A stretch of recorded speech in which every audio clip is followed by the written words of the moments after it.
Hello दोस्तों, स्वागत है आपका एक बार फिर से जीवन सिंह बटकोरा यूट्यूब चैनल पर। आज हम बात कर रहे हैं उत्तराखंडी टेट जो कि 26 नवंबर 2021 को हुआ था।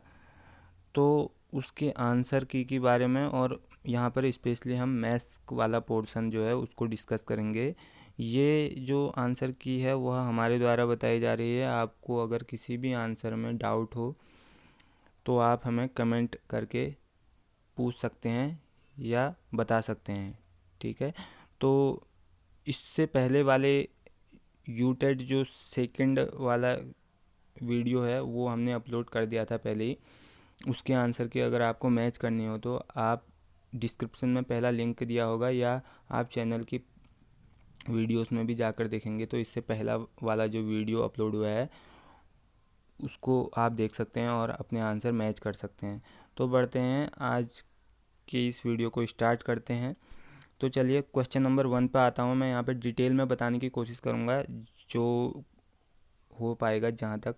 तो यहाँ पर देखिए 2160 पहला क्वेश्चन ले रहे हैं और इसके फैक्टर करेंगे सबसे पहले इस वाले में। तो फैक्टर करेंगे और जैसे कि देखिए 2 से मैं अगर इसे करता हूँ तो 2080 ये आएगा। 2 से फिर से इसको डिवाइड करता हूँ तो आएगा 540। फिर 2 से करूँगा तो आएगा 270। फिर 2 से करता हूँ 1, और फिर 2 से करता हूँ तो 3 और 5 ये आ रहा है। अब मैं यहाँ पे 5 से कर देता हूँ तो 5 2 से 2 बार गया और 7 जा, और आपको पता है 3 की पावर 3 होता है। तो यानी कि मैं ओवरऑल इसको क्या लिख सकता हूँ, इस पूरे को मैं लिख सकता हूँ, इस पूरे को लिख सकता हूँ मैं 2 की पावर देखिए कितनी बार आ गई, 4 बार। 2 की पावर 4 हो गया, इंटू 3 की पावर कितनी आ गई, क्योंकि 27 को मैं 3 की पावर 3 लिख सकता हूँ। और ये 5, एक बार 5 आ रहा है तो 5 की पावर 1 हो गई। तो अब कंपैरिजन करेंगे हम इससे। यहाँ पे देखिए आपके सामने ये लिखा गया है 2 की पावर ए, यानी कि ए की वैल्यू कितनी हो गई 4, बी की वैल्यू कितनी हो गई 3, और 5 की वैल्यू हो गई 1। ठीक है। तो इसको हम ए की वैल्यू 4, बी की वैल्यू 3 और सी की वैल्यू 1 ये हमारे पास आ गया है। तो ध्यान रखना आप, ए की वैल्यू 4, बी की वैल्यू 3 और सी की वैल्यू 1, इसको हम यहाँ पे पुट कर देंगे। कहाँ पर, 3 की पावर ए दिया है यानी कि 3 की पावर 4 इंटू 2 की पावर माइनस बी यानी कि 3, और 5 की पावर माइनस का सी यानी कि माइनस का 1। अब इसको सॉल्व कर देंगे तो 3 की पावर 4 अपॉन 2 की पावर 3 इंटू 5 ऐसा हो जाएगा। और जब इसे सॉल्व करेंगे तो आप देखिए 3 की पावर 4 का मतलब क्या है, 3 की पावर 4 का मतलब है 81, और ये 8 हो जाएगा, 8 5 जा 40, ये आ जाएगा इसका आंसर। यानी कि पहले का आंसर यहाँ पर बिल्कुल सही बैठेगा, ऑप्शन नंबर ए। तो 81/40 इसका आंसर आ रहा है। पहले वाले का आंसर ऑप्शन नंबर ए बिल्कुल सही बैठ रहा है यहाँ पर। तो बढ़ते हैं अगले क्वेश्चन में। अगले क्वेश्चन में बोल रहा है कि किसी महीने का तीसरा शुक्रवार 16वीं तारीख को पड़ता है। यानी कि आप ध्यान से देखिएगा, यहाँ पे मैं समझाने की कोशिश कर रहा हूँ आपको। मान लीजिए ये 16 तारीख है, ठीक है, और इससे 7 दिन पहले 9 तारीख होगी, इससे 7 दिन पहले 2 तारीख होगी, इसके 7 दिन बाद 23 ऐसे होगा।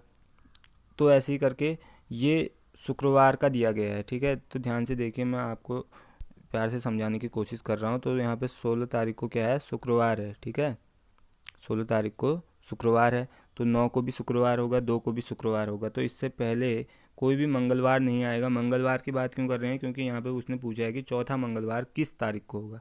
ठीक है, चौथा मंगलवार हमने बताना है कौन सी तारीख को होगा। तो पहला मंगलवार जो है इस महीने का वो इसके बीच में पड़ेगा। ठीक है, और इसके बीच में कब पड़ेगा, 6 तारीख को पड़ेगा। ठीक है, क्योंकि 2 को अगर शुक्रवार है तो आप फिर उसमें ऐड कर लीजिए 6 तारीख को पहला शुक्रवार पड़ेगा, और यहाँ पर अगला शुक्रवार इसमें 7 अधिक जोड़ के आ जाएगा, फिर से 7 जोड़ देंगे तो तीसरा मंगलवार आ जाएगा, और चौथा मंगलवार आने के लिए हमें तो कितने बार 7 जोड़ना पड़ा, 1 2 3 बार, तो 21 जोड़ देते हैं सीधे सीधे 6 में। तो 6 में 27 जब जोड़ेंगे तो 27 यानी कि 27 डेट को चौथा मंगलवार आएगा, तो 27 इसका आंसर है, 27 इसका सही आंसर है, यानी कि इसका ऑप्शन नंबर ए बिल्कुल सही है। 92 का ऑप्शन नंबर ए जो कि 27 आ रहा है वो बिल्कुल सही है। तो बढ़ते हैं अगले क्वेश्चन की ओर को। अगले क्वेश्चन में कह रहा है यदि एक कमरे की लंबाई और चौड़ाई क्रमशः 10% और 20% घटाई जाए और उसकी ऊंचाई को 5% बढ़ाया जाए तो इस प्रकार से बने कमरे के आयतन में कितने प्रतिशत का परिवर्तन होगा। तो हमें बताना है कि परिवर्तन कितने प्रतिशत का होगा। तो पहले हम एक फॉर्मूला, ये देखिए, ये फॉर्मूला हम लगाएंगे इसमें, ये फॉर्मूला आपको याद होना चाहिए, ये फॉर्मूला यहाँ पर लगाएंगे। और देखिए कमरे की लंबाई और चौड़ाई क्रमशः 10% और 20% क्या करी जा रही है, घटाई जा रही है, यानी कि -10 और -20 में लिख सकता हूँ क्योंकि घट रही है, और ऊंचाई जो है वो 5% बढ़ रही है, यानी कि +5 में लिख सकता हूँ। तो पहले इन दोनों को मैं इसको x और इसको y समझ के इसको सॉल्व करूँगा, इस फॉर्मूले में पुट करूँगा, और जब आप इसको पुट करेंगे तो -28 आपको आंसर मिलेगा, ठीक है। और -28 को आप +5 के साथ जब ऑपरेट करेंगे, इसको x और इसको y मान के दोबारा इसी फॉर्मूले में पुट करेंगे तो आपको वैल्यू मिलेगी -24.4 इतना परसेंटेज, ये ठीक है, परसेंटेज में आएगा। तो ये माइनस का आएगा, लेकिन ऑप्शन के अकॉर्डिंग कितना परिवर्तन आएगा पूछा है, तो वो परिवर्तन जो है उस तो 24.4 आएगा। तो यानी कि इसका ऑप्शन नंबर ए बिल्कुल सटीक आंसर होगा, क्योंकि इसमें 24.4 इस वाले ऑप्शन में दिया गया है, तो इसका आंसर ये ऑप्शन नंबर ए बिल्कुल सही होगा।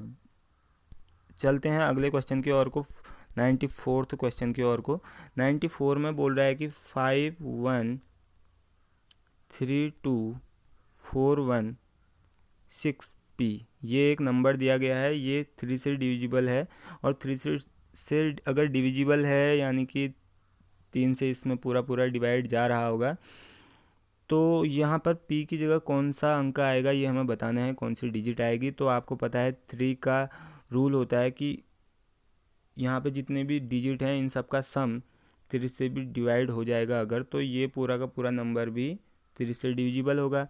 तो यहाँ पर आप इन सबको ऐड कर लीजिए, या ऐसे कट भी कर सकते हैं, 3 से ये गया और 3 से ये भी 2 बार में चला जाता है, 3 से 4 और 2 6 से ये भी गया, 5 और 1 6 ये भी गया, तो बचा क्या, एक 1 बचा और यहाँ पे p बचा, यानी कि 1 और p को आप ऐड कर दीजिए, वह 3 से अगर डिविजिबल होगा तो पूरा नंबर भी डिविजिबल होगा। तो p की जगह मैं क्या क्या रख सकता हूँ, p की जगह मैं 2 रख सकता हूँ, 5 रख सकता हूँ और 8 रख सकता हूँ, क्योंकि 2 रखने से 3 हो जाएगा ये ऊपर वाला पूरा का पूरा, और ये 5 रखने से 6 हो जाएगा, और 8 रखने से 9 हो जाएगा, जो कि तीनों के तीनों 3 से डिवाइड होंगे। लेकिन ऑप्शन के अकॉर्डिंग अगर हम देखें तो 8 यहाँ पर बिल्कुल सटीक आंसर बैठ रहा है, तो इसका ऑप्शन नंबर ए बिल्कुल सही आंसर होगा, ठीक है, ऑप्शन नंबर ए बिल्कुल सही आंसर होगा। तो ऐसे ही वीडियो अगर आप चाहते हैं तो हमारे साथ बने रहिए, और इसकी आगे के आंसर की मैं आपको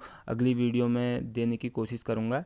तो आशा करता हूँ आपको यह वीडियो पसंद आया होगा और एक्सप्लेनेशन आपको समझ में आ रहा होगा। इससे अगली वीडियो में हम इससे आगे की देखेंगे कि 95 क्वेश्चन जो है उसके आंसर किस प्रकार से निकालेंगे हम।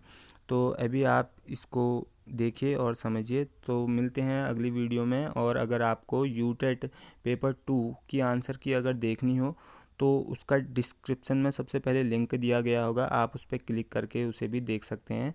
धन्यवाद, मिलते हैं अगली वीडियो में।